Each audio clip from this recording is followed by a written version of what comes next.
Good morning all of you.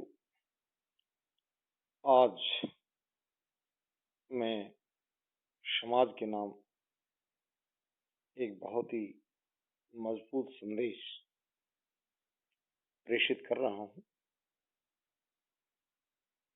जिसमें शिक्षक, शासक, साधु और सैनिक जो चारों बहुत ही सम्मानित प्राचीन समय से पद या पेशे रहे हैं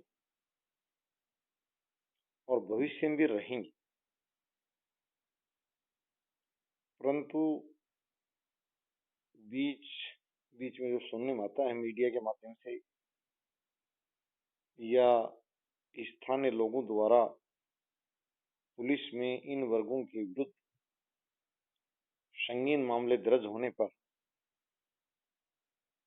एक अलग सी धारणा विकसित हुई है पिछले दिनों।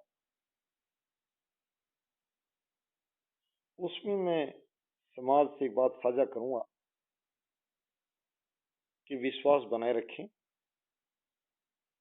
फिल्ट्रेशन और पेनिट्रेशन दोनों जो साइंस के वर्ड हैं, यानी छेद या पृथक्करण जो बात आती है, यानी उनको छाना जाए अच्छे और बुरे में।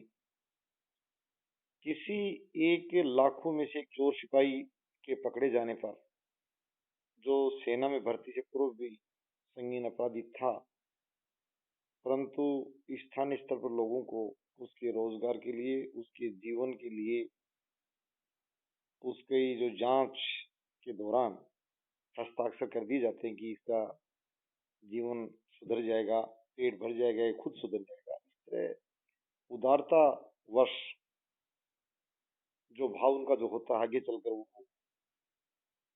ज्यादातर मामलों में नकारात्मक प्रभाव छोड़ता है। परंतु एक इस तरह के अपराधी से ये मानसिकता बना लेना, धारणा बना लेना समाज की, आपको ये भी देखना पड़ेगा कि सेना पर बैठा वो बहादुर सैनिक सर्दी, गर्मी, वर्षा की परवाह न करते हुए अपने बाल और बच्चों से बहुत दूर और निश्चित रूप से अपने राष्ट्र के लिए जान हथेली पर लेकर दिलेरी के साथ रक्षा कर रहा है, तो उनके प्रति धारणा नहीं, उनके लिए हमें सम्मान, सैल्यूट टू दैट सोल्जर्स। निश्चित रूप से उन लोगों की पहचान कर लेनी चाहिए, गुप्तचर एजेंसियों को या दूसरी जो भी इन्वेस्टिगेटिंग एजेंसी हैं, वो ये अच्छे जांच पड़ताल कर लें और अपना दायरा और भी बढ़ा लें। ज्यादा विश्वास हो, मैं शुरू से बार बार कहता रहा हूँ कि पोलोग्राफिक टेस्ट और लाइट डिटेक्टर टेस्ट इसलिए चलते हैं कि ज्यादा संदेह की स्थिति में सामान्य पूछताछ से काम न चलाया जाए और उसका इस तरह का टेस्ट कर लिया जाए, ताकि सेना के प्रति जो लोगों की श्रद्धा, विश्वास और आदर जो रहा है, मेरे पारिवारिक माहौल में भी सैनिकों की काफी संख्या रही है, तो शुरू से बताया जाता रहा है कि जो उपायुक्त वगैरह दूसरे जो प्रशासनिक अधिकारी हैं उनको विशेष रूप से इस तरह के निर्देश समय समय पर सरकार देती रही है, केंद्र राज्य सरकारें, कि सैनिकों और सैनिकों परिवारों के साथ सम्मानजनक व्यवहार किया जाए, और ऐसा अधिकारी करते हुए इसमें कोई दो राय नहीं। अपवाद स्वरूप स्थिति को छोड़कर जो नासमझी के मामले को ज्यादा तवज्जो नहीं दी जानी चाहिए, अगर आधार से इस तरह का विकृति का कोई मामला हो भी तो उसको नजरअंदाज, यानी साइंस भी मानती है, जो एक्यूरेसी का जो सब्जेक्ट वो मानता है कि नेग्लिजिबल, यानी वो एक तरह से नकारा जा सकता, उसको गणना में नहीं, तो वो स्थिति आ गई, तो उनको सम्मान दिया जाता रहा। उनका जो कर्म है वो निश्चित रूप सैनिक अपनी जिंदगी को हर समय राष्ट्र के तत्पर रखता, कुर्बान करने के लिए सैनिक सदैव से सम्मान के पात्र रहे हैं, प्राचीन समय से रहेंगे, और हर राष्ट्र के हर राष्ट्र के सम्मान स्वरूप वो उनके जीवन नहीं, उनके देश के लिए कुर्बान होने के बाद भी वो देश की बहुत बड़ी धरोहर की तरह संजोए हुए लोग दिल में रहते हैं। आम आदमी मरने के बाद में खाक उसकी मिट्टी मिल जाता है, परंतु सैनिक के साथ ऐसा नहीं। सैनिक का सम्मान राष्ट्र के लिए कुर्बान करने के बाद भी वर्षों तक बना रहता है, उन लोगों के दिल से मिटता नहीं। तो इस तरह की जो अपराध स्वरूप जो अपराधी प्रवृत्ति के व्यक्ति हैं, जो सैनिक के नाम पर कलंक और ना ही सैनिक, उनको वर्दी पहना चाहिए, उनको सैनिक नहीं हुए। कईयों को पता लगता है पहले ये गाड़ी चोर गिरोह का सदस्य था, कईयों को पता लगता है कि ये पहले जो है फर्जी यानी नोटों का धंधा करता था। इस तरह की बातें सामने आई। और यहाँ तक कुछ सीमावर्ती राज्यों में तो और भी संगीन बातें सुनने को आती कि पहले वो इस तरह की जो अम, यानी राष्ट्र विरोधी गतिविधियों में संलिप्त संगठनों के सदस्य भी सेना ज्वाइन कर लेते हैं। तो इस तरह की उदारता भी सैन्य संगठनों को किसी अवस्था नहीं दर्शानी चाहिए कि ये राष्ट्र की मुख्य धारा में आ जाएंगे। वो मुख्य धारा के स्थान पर वो एक प्रकार से हमारे लिए नुकसानदायक साबित होते हैं। निश्चित रूप से इस तरह के लोगों को किसी भी स्तर पर सैन्य बलों में स्थान नहीं मिलना चाहिए। और सेना की छवि, सेना के प्रति सम्मान वैसा ही उससे बढ़कर होना चाहिए। इनके त्याग और बलिदान का कोई मुकाबला किसी अन्य वर्ग के साथ नहीं है। 24 घंटे अपनी जो अपना सीना तान कर रखना और राष्ट्र के लिए गोली खाने को तैयार रहना, गोली दुश्मन को मारने के लिए तैयार रहना, यानी इस प्रकार की बातें इनको निश्चित रूप से सम्मान की पात्रता प्रदान करती हैं और मिलना चाहिए। ये मैं सैनिकों के मामले में, और सैनिकों को सैल्यूट करते हुए, सैल्यूट टू द सोल्जर्स। आगे मैं शिक्षक की बात करूं। शिक्षक कहते हैं व्यक्ति और पशु में अंतर ज्ञान के आधार पर ही होता है। व्यक्ति की समझ, अगर उसको ज्ञान नहीं होगा तो वो पशुवत हो जाएगा। कहते हैं दानव, मानव और देवता, ये वर्गीकरण उसकी समझ और उसके व्यवहार के अनुसार होते हैं। यदि व्यक्ति उद्दंडता का व्यवहार करता है, असभ्यता का व्यवहार करता है और नुकसानदायक व्यवहार करता है समाज और राष्ट्र के लिए, तो उसकी दान डेविल सोल। यदि व्यक्ति सामान्य व्यवहार करता है, अपना काम करता है सामान्य और अपना जीवन यापन करता है, न सकार positive activities, neither positive nor negative, यानी वो न्यूट्रल स्थिति में सिर्फ अपने खुद के पेट के लिए जीता, अपने घरेलू काम करता है, अपने घर परिवार को संभालता है, उसे मानव कही। तीसरी श्रेणी व्यक्ति देवता, जो अपने से अलग समाज और राष्ट्र के लिए काफी कुछ है। चाहे धन की बात हो, अगर धन उसके पास हो तो उसका दान करे, दान का मतलब साझा करे समाज की भलाई के लिए, राष्ट्र की भलाई। और यदि अन्य कि वो पेशेवर है तो वो अपने पेशे से समाज और राष्ट्र को लाभ देने की कोशिश करे। कहते हैं कि चिकित्सक और शिक्षक सिर्फ अस्पताल और विद्यालय में ही अपनी ड्यूटी नहीं निभाते, उनके सड़क पर होना कर्तव्य है कि सड़क पर चलते टाइम अगर चिकित्सक के सामने कांच पड़ा है तो उसको हटा दे। उसके बाद समझ है कि अनेक लोगों के पैरों में चुभना काम करेगा और या गाड़ी में टायरों में चुभना काम करेगा, ये उसका नैतिक दायित्व। इसी प्रकार चिकित्सक सिर्फ अस्पताल में जहां वो सेवा कर रहा है, अपना वेतन आहरित कर रहा है, वही नहीं, यदि उसको रेल के डिब्बे में बैठे हुए किसी यात्री को किसी पर काउंसलिंग की जरूरत पड़ रही है तो उसको आगे आ जाना चाहिए, खुल कर आगे आ जाना चाहिए। चिकित्सक भी 24 घंटे समाज का सेवक बनने का दायित्व उसका है। उसकी मोरल ड्यूटी है कि जहां अगर इस तरह को दिक्कत आ रही है तो वो खड़ा हो और लोगों का सहयोग करे, इससे उसका सम्मान बढ़ेगा, पेशे के प्रति लोगों का सम्मान बढ़ेगा। और ये शिक्षक की स्थिति है। शिक्षक प्राचीन समय से कहते हैं कि व्यक्ति किसी पद पर पहुंच जाए और कितना भी मद यानी उसके पास दौलत हो जाए, शिक्षक के प्रति सम्मान आज भी देखा जाता है। तो वास्तव योग्य शिक्षकों के प्रति सम्मान वैसा ही वो लोग दर्शाते हैं। शिक्षकों पेशे के साथ भी ऐसा हुआ। लाखों में से एक अपराधी शिक्षक जो रात को कहीं बुरी चीज बेचने की सेल्समैन का काम करता था और सो विद्यालय परिसर में आकर नियुक्ति मिल गई उसको बगैर फिल्ट्रेशन जांच के, वहां आकर उसने दूसरे अपराध को अंजाम भी दिया। कई बार वरिष्ठ पुलिस अधिकारी अपनी मीटिंग में इस तरह की बातें कहते हैं कि अपराधी प्रवृत्ति व्यक्तियों को सिर्फ ये होना काफी नहीं कि उसके पास शैक्षिक उपाधि थी, उसकी जो प्रतिशतता थी वो उसको वानित होने के लिए आधार प्रदान करती थी, काफी। नियुक्ति के बाद भी जो एजेंसियां हैं निष्पक्ष भाव से, यहाँ हर बार सरकार के अधिकारियों से बात की जाती है, एक बात भी अच्छी साझा करती है कि हम इस तरह का अभियान चलवा देंगे, परंतु उसमें उत्पीड़न के मामले बढ़ जाते हैं। कई निर्दोष लोगों को लोग अपनी जो हेराफेरी का शिकार बना डालते हैं। सही अपराधी न पकड़कर कभी योग्य व्यक्तियों को पकड़ खड़ा कर दें कि सर मेरी मदद की, वो उचित नहीं होगा। इस तरह के लोगों को निष्पक्ष एजेंसियां ध्यान दें और ऐसे लोगों के हवाले न छोड़ें जो किसी को रात का शिकार बनाते, कि मुझे आने पर चाय नहीं पिलाते, मेरी चमचागिरी नहीं करते, फलां नहीं करते। उस तरह के लोगों को इस तरह का अधिकार दिया भी नहीं जाता। कि निश्चित रूप से वो ऐसा दुरुपयोग कर देंगे कि योग्य लोगों का मनोबल तोड़ दें। कम से कम इस तरह का मामला मैं मानता हूँ आईएएस स्तर के अधिकारी या आईपीएस कैडर के ऑफिसर को शक्ति दी जाए। इससे नीचे के स्तर पर अगर इस तरह की शक्ति दी गई तो वो बहुत उसकी बर्बादी कर डाले। और ऐसे मामले सामने आ रहे हैं। तो बड़े स्तर के अधिकारी, यानी अगर विभाग शिक्षकों की बात की जाए, वो प्राथमिक शिक्षक से लेकर यूनिवर्सिटी शिक्षक तक, शिक्षकों के मामले में सबसे ज्यादा जो समस्या सामने जो आई है वो काफी चरित्रहीनता को लेकर आई है। कई बार सर्वोच्च न्यायालयों ने स्वयं माननीय न्यायालय ने कहा है कि इस तरह के मामलों की सुनवाई करते हुए कि मुझे ये मामला सुनते हुए विषय में अभी जींद की अदालत में न्यायाधीश महोदय ने कहा, जब दोषी के वकील द्वारा पैरवी की जा रही थी कि ये मामला मुझे सुनते हुए ये लोग क्या सुनेंगे, इसको मैं 5 वर्ष की कठोर कारावास की सजा दे रहा हूँ और सेवा से बर्खास्त का आदेश मैं न्यायाधीश महोदय का आभार व्यक्त करता हूँ। उनको भी सैल्यूट करता हूँ कि निश्चित रूप से इंग्लिश के पीजीटी शिक्षक को जींद की अदालत में, अन्य अदालत ने कठोर सजा सुनाई है और उसकी घिनौनी हरकत में चैनल पर साझा नहीं कर सकता। परंतु मैं ये इतना जरूर बताना चाहता हूँ कि इस तरह के लोगों को बहुत देरी ना की जाए। देरी से समाज काफी नुकसान उठा चुका हो, तो उसके बाद में अगर उसको फांसी के फंदे और लटका दिया जाए तो उस अपराध की जो भरपाई नहीं हो पाएगी। ये सबसे महत्वपूर्ण पेशा है।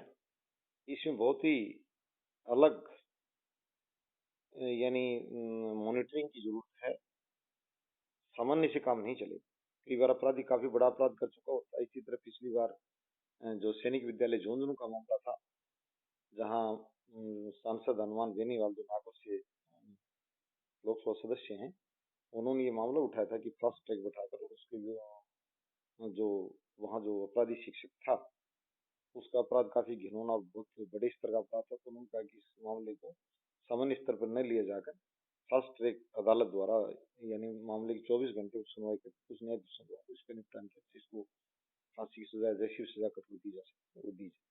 तो ये मामले जो बार बार आ रहे हैं, इसमें मान्य अदालतों से भी कहूंगा और पुलिस अधिकारियों से कि वो कई बार ये भी दो बार मेरे ये सुनने में आया कि बड़े जिम्मेदार और ईमानदार पुलिस अधिकारी द्वारा के बीच में एक नेता द्वारा इस तरह की हरकत की जा रही है। तो मैं माननीय साथियों से, आदर के योग्य साथियों से कहना चाहता हूँ कि वो निश्चित रूप से शक्तिशाली व्यक्ति को शहीद कर सकता है उसका। इस तरह के मामले हमने देखे कि बाद में हुआ है प्रत्यक्ष रूप से उसी के विभाग के बड़े अधिकारियों से अपना सहयोग लेकर और उनको विश्वास में लेकर कई बार इस तरह की ईमानदार अधिकारियों को नुकसान पहुंचाने का प्रयास किया कर काफी मामले सामने आए, एक नहीं। परंतु घबराए नहीं, निश्चित रूप से कई बार नुकसान उठाना पड़ सकता है। किसी ने कहा था ये जो एनर्जी कंजर्वेशन ऊर्जा संरक्षण सिद्धांत है, कुछ यानी टोटल जो एनर्जी है वो सेम वही रहती है, नए लॉस और क्रिएशन नहीं होता, सिर्फ फॉर्म बदलती है। तो आपको एक स्थान पर नुकसान हो सकता है। मैं कंजर्वेशन एनर्जी कंजर्वेशन फॉर्मूला इसलिए लेकर आया हूँ कि निश्चित रूप से विभाग में हो सकता है किसी वरिष्ठ अधिकारी द्वारा आपका कुछ नुकसान करवा दे, परंतु दूसरी तरफ आपको निश्चित रूप से लाभ भी होगा। लोग आपकी चर्चाएं करते हैं, कलम पैसे देकर चलवाने की जरूरत नहीं पड़ती। लोग कहते हैं वास्तव में दबंग अधिकारी था और वो टकराया, इस तरह के भ्रष्ट नेताओं से टकराया, दबाव नहीं आया और नुकसान भी उठाया। ये भी निश्चित रूप से इस तरह के ईमानदार अधिकारी को नुकसान उठाना पड़ता है, इसमें कोई दो राय नहीं। तो मैं ये कहूंगा कि वो इस तरह के मामलों में किसी तरह की लापरवाही नहीं करें और किसी दबाव में न आए और सख्ती के साथ इस तरह के चरित्रहीन शिक्षक का जहां भी दिखाई जाए कुछ लें। तो ये मैं सैनिक और शिक्षक के बाद साधु, साधु के पिछली बार जो मामले आए, ये कई बार अपराधी साधु का वेश धारण कर लेते। ये एक आजकल सुरक्षा एजेंसियां भी हमारे देश की बता रही हैं संबंधित अधिकारियों को कि आप किसी वेश पर विश्वास नहीं करें। यानी जब हम जाते हैं सेना के कैंप की तरफ तो हम देखते हैं वो हमें सरेंडर होने के लिए कहते हैं हाथ ऊपर कर लो, क्योंकि आजकल ये पहचान नहीं है कि वो व्यक्ति किस वेश में आएगा। ऐसा आजकल देखने में आ रहा है कि बड़े बड़े अपराधी जो हत्या करने और दूसरे अपराध को छिपने के लिए साधु का वेश धारण कर लेते हैं ताकि लोग वहाँ उस स्थान पर कम आए डेरा वगैरह में और वो उनकी शरणस्थली बन जाए और देर सवेर फिर बड़े अपराध को अंजाम देते हैं। तब पता लगता है 20 साल पहले ये उस मूल स्थान वहां से संबंधित व्यक्ति था और इसने हत्या के मामले इनसे बचने के लिए और यहाँ इसने बना ले रखी थी। तो ये बात भी ठीक नहीं। और दुख तो तब होता है, अभी पिछले दिनों एक बहुत बड़े अपराधी जो साधु के वेश में बैठा था, उसकी गिरफ्तारी समय एक सरकार का मंत्री उसके साथ में उपस्थित था और ये भी कह रहा था कि इसके आशीर्वाद से मैं इतना पला बढ़ा हूँ, इतना बड़ा हो गया हूँ, मेरा मुंह और शरीर और गाड़ी और माल सब कुछ बढ़ गया। बाद में पता लगा कि जब उसकी गिरफ्तारी हुई उस समय वहां से भागा और बचाव किसी तरह उसका कैसे प्रशासन किया मुझे नहीं पता, परंतु उसका वहां से लगाव था और वो व्यक्ति उस अपराधी से जुड़ा हुआ था। और कई बार ये भी सुनने में था कि वो सरकारी धन की साझेदारी उसे कर देता अपने कोटे वगैरह तहत। तो ये बातें चलती रही, खैर उससे हमें ज्यादा मतलब नहीं। परंतु मेरा यहाँ मतलब साधु में के सम्मान की बात करूँ, साधु संतों का सम्मान समाज करता रहा है। तो इस तरह की हत्यारे अपराध वो वेश धारण कर लेना या किसी नेताजी से संपर्क कर लेना उससे हमें कम। हम चाहते हैं कि साधु और संतों का सम्मान बना रहे और उनकी तपस्या पर आंच न आए। यदि उससे मानसिकता बदल लें कि साधु सभी ऐसे नहीं होते, नहीं साधु तो ऐसे ही होते हैं। अब देखो साधु नहीं था, वो हत्यारा था, उसने सिर्फ वेश धारण कर। तो इस तरह की बातों से हमें घबराना नहीं। और जो उनके पास अनैतिक साधनों धन जुटने के बाद जो अगर नेता या अफसर अगर जो उनके पास जाता है, वो ना भाइयों से हाथ जोड़ के प्रार्थना करता हूँ कि प्लीज वो नाराज न हो और इनके पास इस तरह की बातें जो बार बार देखते हैं कि उनके पास बड़े बड़े अधिकारी वहां जाना, आप सोच सकते हो कि अपराध किस कदर कर डालेंगे। ये बात विशेष रूप से मैं शासक की तरफ इसीलिए बढ़ रहा हूँ कि शासक भी बड़ा सम्मानित पद है और भैया वो इस तरह की बातें करके मनोबल समाज करना है थोड़े। और उन लोग समाज का नहीं, उन शासकों का कद भी छोटा नहीं करें जो बड़ी ईमानदारी के साथ अपने शासकीय कार्यों को अंजाम दे रहे हैं, चाहे बतौर अधिकारी दे रहे हो, बतौर चाहे वो जनप्रतिनिधि दे रहे हो। तो मैं विशेष रूप से कहना चाहूँ कि ये जो अपराधी किस्म के इस तरह के साधु का जो वेश धारण किए बैठे हैं, पहले मैंने कह दिया साधु संत शुरू से ही तपस्वी हैं, उनमें बुराइयों का स्थान नहीं है। और उन्होंने ऐसे ऐसे साधु जिन्होंने 60-60 वर्ष तक जंगल में रहकर सिर्फ प्रकृति को सींचने के अलावा कुछ नहीं, भूखे पेट और प्रकृति को सींचा है। मैंने खुद ऐसे स्थान देखे जब पता लगा कि हजारों वृक्ष महात्मा जी की कृपा से इतने बड़े पले बड़े हैं। तो साधु पुराने जमाने के आज भी मोहम्मद साहब, गुरु गोविंद सिंह जी, हमारे ऋषि मुनि जितने भी थे, हिंदू समाज तो भरा पड़ा ऋषि मुनियों के नामों से एक थी। तो मैं विश्वामित्र जी से लेकर और भी पुरानी बातें जो भी, तो ये मैं कहना चाहूंगा कि हमारे साधु तो तपस्या के प्रतीक, जो अपनी तपस्या शक्ति प्राप्त करके हमें आशीर्वाद देने आगे बढ़ने के लिए हौसला देते हैं। तो उस समाज को सम्मान दिया। मुझे आज भी याद है कि हर स्थान पर किसी भी जगह वो पहुंचते हैं तो निश्चित रूप से लोग अलग आदर के साथ वहाँ बैठाते हैं, बोलते हैं, ऐसी कोई बात नहीं। परंतु इस तरह मुट्ठी भर हजारों संतों में से अगर एक अपराधी कोई हावी हो गया है और उसको कोई धन प्राप्ति के लिए स्थान प्राप्त होगा, तो इस तरह के लोगों को फिल्टर किया जाए, शासन द्वारा ही करना पड़ेगा। और तो हमारे पास क्या अलग से समाज के मुकाबले नहीं आती कि उस समय वो इतनी शक्ति प्राप्त कर लेते हो कि उनके पास इतना ज्यादा धन और संपत्ति वहां हो जाती है कि आम नागरिक को तो मतलब ही नहीं वहां पहुंचे और न वो काबू में आती है किसी व्यक्ति की या गांव की। तो शासन उन लोगों पर भी अपनी दौड़ लगाए और इस तरह के लोगों को ज्यादा अंदर शय न दे। मैं जरूर एक प्रार्थना करूंगा कि बार बार ये देखने आ रहा है कि एक अभी यहाँ उत्तर भारत का मामला था, एक जगह पकड़ा गया था, इसकी पूर्व मुख्यमंत्री की पत्नी के साथ यहाँ ये पूजा पाठ करता था, मान्यता थी। किसी का बताया गया कि भाई उस परिवार में उस प्रधानमंत्री से इसकी मान्यता थी। कभी कहा गया उस डीसी साहब से घर में इसकी मान्यता, इस तरह की बातें नहीं आती। मैं जो मोटे को बताना चाहूँ पता नहीं।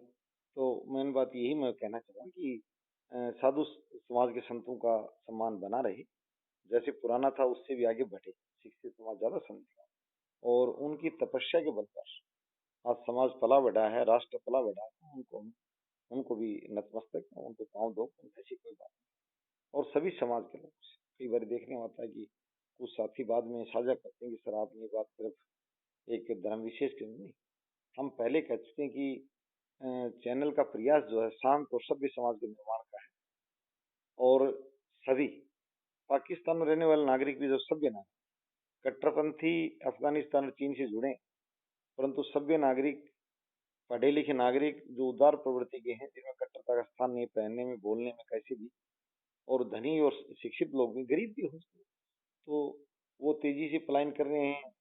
वो एक प्रकार से अपना शरण स्थली लंदन को बना रहे हैं। कई बार ये सुनने में आ रहा है कि वहाँ करीब 2 लाख से ज्यादा पाकिस्तान नागरिक जा चुके हैं, धनी नागरिक, और यहाँ से इतनी बड़ी पूंजी ले जाते हैं छोटी। मैं कह रहा हूँ, अगर मैंने पहले भी एक डाला था कि जो पीस मॉडल के जितने लोग हैं सभ्य, उन सब का भारत में स्वागत है।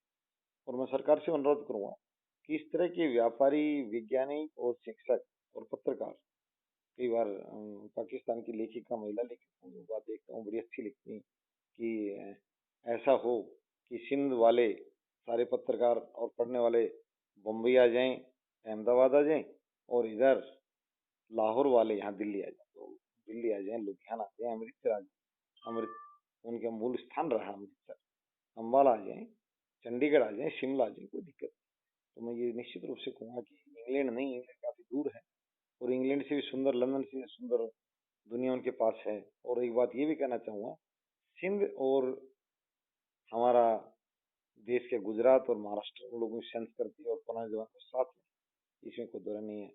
एक सीमा, एक लाइन खींच देने से जो उनके दिलों का बंटवारा नहीं है, उनमें सामाजिक और भाषाई एकता है। इधर से लाहौर वाले जो लाहौर, पुराना पंजाब, लाहौर से लेकर पलवल तक जो रहा, तो लोग लंदन न जाएं। और जो उदार लोग हैं, शिक्षित लोग हैं, सभ्य लोग हैं, उन लोगों से मैं विशेष प्रार्थना करूंगा, और भारत सरकार से भी यह अनुरोध करूंगा कि उस तरह के सभ्य लोगों को, सिर्फ हिंदू और सिखों को नहीं, अगर इस तरह के सभ्य और योग्य व्यक्ति, अच्छे वैज्ञानिक, अच्छे चिकित्सक, शिक्षक, व्यापारी यदि हमें हमारे यहाँ आना चाहे, तो उनको भी अवसर दिया जाना चाहिए, ताकि वो लंदन में अपना जमाड़ा न बनाए और भारत के शहरों को अपना जो है शरण स्थली में चुने। तो मैं यही कहना चाहूँगा, शांत और सभ्य, सभी लोगों का सम्मान। और भारत की जो पहचान थी, वो अभी हम चैनल के माध्यम से विश्व स्तर फैलाएंगे कि हमारे देश में जो शांत और सभ्य लोगों से लोग जाने, पूरी दुनिया के सभ्य लोग ये माने कि किसी भी राष्ट्र के मैं नाम नहीं लूंगा कि हम इंडिया जाएंगे, वहां लोग शांत भाव, अपराध की प्रवृत्ति धीरे धीरे शिक्षा के माध्यम से, समझ के माध्यम से हम अपेक्षा करते हैं कि हमारे भारत में ये चीजें लुप्त हो जाएं। पुराने जमाने में कहते हैं कि इंडियन आदमी बाय नेचर, बाय बर्थ जो है वो युद्ध प्रेमी नहीं। ये बहुत बड़ी बात है। ये काफी एक समझदारी की भाषा में आती है, लेकिन नुकसान भी उठाना पड़ा हो। निश्चित रूप से युद्ध प्रेमी लोग नहीं है, शांत जिंदगी जीना चाहते हैं। तो मैं ये कहना चाहूंगा कि, और ये मैं दुश्मनों से ये बताना चाहता हूँ कि उस शांति का ये भी मतलब नहीं है, हमारे समय से प्रधानमंत्री द्वारा कहा जाता रहा है कि उस शांति का मतलब कमजोरी ना, ऐसी कोई बात नहीं है। यदि आफत आ पड़ी तो लोगों ने उसका मुंह तोड़ जवाब भी दिया, परंतु आम जीवन, मैं नागरिकों की बात कर रहा हूँ, मैं हमारी सेना के मामले की बात नहीं कर रहा, वो लोग शांति प्रिय हैं। आप एक व्यक्ति किसी समाज का, किसी भी देश का यहाँ रहकर देख लें, उसको पूरा समाज शांति से रहते, नहीं वो उसको अल्पसंख्यक मानते, नहीं उसको वो पराया मानते। सहयोग करने की मुद्रा, मानवता के मामले में भारत, और ये नहीं कि हम भारतीय लोग का है, विदेशी लोग मानते हैं कि उन लोगों में बड़ी मानवता है। एक बार मुझे एक सेना के अधिकारी ने ये बात साझा की थी कि पाकिस्तान से एक बूढ़ा मेरे पास आ गया कि मैं चाय की स्टॉल लगाना चाहता हूँ। हालांकि हम एक प्रकार से सैन्य आदेश में तो बिल्कुल इस तरह की बात नहीं छूट दे सकते थे, परंतु सच्चाई ये थी कि मैंने अपने स्तर पर फैसला लिया, अपनी जोखिम के स्तर पर, कि शायद ये व्यक्ति जैसा बोल रहा है अंदर से वैसा ही होगा। और उसने कहा 20 वस्तु उस सेना को चाय पिलाने का एक गया, और रोता हुआ पाक अधिकृत कश्मीर से आया था वो, कि मैं बिल्कुल नहीं रहना चाहता वहाँ, और मुझे यहाँ आने दो और मैं यहाँ काम करूँ, सेना की सेवा करूँ। पाकिस्तान अधिकृत कश्मीर का आया और उसने सेना की सेवा की। तो मैं वो कह रहा हूँ कि इस तरह के अगर लोग जो दिल से, बनावटी नहीं, दिल से वास्तव में, चाहे उनका बचने से पहले पोलोग्राफी टेस्ट कर लेता है, अगर इस तरह के लोग वास्तव में चाहते हैं कि मैं यहाँ कर रहना चाहता हूँ और शांत जिंदगी जीना चाहता हूँ, सम्मानित चाहता हूँ, तो उनको अवसर मिलना चाहिए। तो मैं ये कहूँगा, साधु और संतों का सम्मान पहले से ज्यादा बढ़े और उनके मार्गदर्शन में समाज चलने को तैयार है। जैसी गाइडलाइन और जैसी दिशा और वो जो साधु महात्मा देंगे, वैसे वैसे उस समाज को चलना है।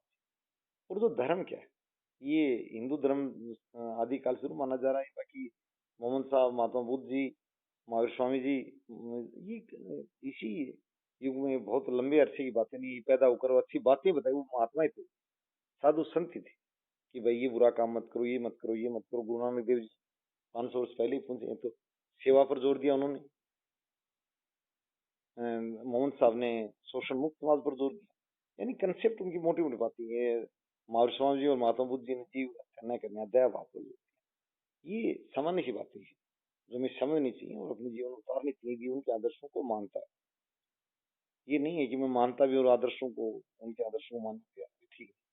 तो इन महात्माओं की बात की तरह वर्तमान महात्मा भी इनसे एक से एक बढ़कर कम नहीं है, हमारे समाज में आज भी उपस्थित है। और उन्होंने समय समय पर समाज को अच्छा संदेश दिया, समाज को पोषित करने का काम किया। तो लाखों में से एक अपराधी के उनके बीच में यानी घुसपैठ करने से उससे समाज का सम्मान कम नहीं करें, उसी गति से चलता। कई बार अब मैं शासक की तरफ आऊं, निश्चित रूप से आज लोकतांत्रिक व्यवस्थाएं पल बढ़ रही है और जहां लोकतांत्रिक नहीं है, जहां थोड़ी अराजक व्यवस्था, वहां भी मैं एक बात कहूंगा कि शासक वही व्यक्ति बनता है जो उस समूह द्वारा स्वीकारी नेता हो। ये एक आम धारणा है। ये पुराने समाज से भी बात की जाए, आदिम समाज से, तो राजा का, शासक का ये मतलब है कि वो अन्य व्यक्ति उसको अपने से श्रेष्ठ मानकर नेतृत्व करने का अवसर दे, कि वो ज्यादा कुशल है, ज्यादा योग्य है, अतः वो हमारा नेतृत्व करे। दिल से अपने हित में उसको शासक स्वीकार करते हैं। तो मैं यही कहना चाहूंगा कि शासक के मामले में भी ऐसा है कि व्यक्ति 100 कार्यों का जो निपटान करता है उसमें से 80 कार्य ठीक निपटा दे, 20 कमी रख दे, तो वो कहते हैं कि बुराई ज्यादा दिखती है। तो यही शासकों के मामले में भी है कि आज लोकतांत्रिक व्यवस्था में बात करूं, अधिकारी लोग और जनप्रतिनिधि थोड़ा सा सामाजिक दायरा अपना बढ़ाने, लोगों से ज्यादा समस्याएं जो भी सुनने वाली, वो है कि समाज से दूरी ना, समाज के नजदीक आए। मैं अधिकारियों से कहूंगा, एक अधिकारी जो मैंने सुना था उसने अपने पीए को हटाकर ये कहा था कि भाई जो भी आए व्यक्ति आए मिलने के लिए मेरे से सीधा नहीं। आपका काम सिर्फ उनको उसको बेसिक जानकारी लेना है, बाकी आप यहाँ नहीं दो। क्यों? पता है कि चाहे उपायुक्त स्तर का अधिकारी हो, इतनी को भीड़ जमा नहीं होती दिल्ली, उनके पास को बहुत ही जरूरतमंद व्यक्ति, एक आध व्यक्ति वहाँ पहुंचते, दो चार पहुंचे, कितनी बात है। और ऐसे जनप्रतिनिधि मामले में कि वो निर्वाचन के बाद सप्ताह महीनों में एक दिन जरूर अपना घर खुला रखें, अपना कार्यालय खुला रखें कि मैं इस तारीख को, इस दिवस को यहाँ मिलता हूँ। ये सभी पर बात है, ये कोई दलगत बात नहीं है कि उस दल का यूज नहीं। जनप्रतिनिधि जो है वो एक ग्राम पंचायत का सरपंच भी काफी बड़े समूह को नेतृत्व करता है। मैं अगर मोटी भाषाओं करूँ, 3-4 हजार का, तो लोग नजदीक पहुंचे जनता के। यूनान के राज्य की अवधारणा पढ़ें, किस जमाने की बात है, अरस्तु, प्लेटो। आदर्श राज्य, तो आदर्श शासक बने और समाज के मुंह से, मैं शुरू से कहता हूँ, जिन लोगों का उनसे संबंध है, काम पड़ता है, उत्तरदायित्व है, उन लोगों के मुंह से आई कि भाई अमुक व्यक्ति अच्छा है, अमुक व्यक्ति जिम्मेदार व्यक्ति है।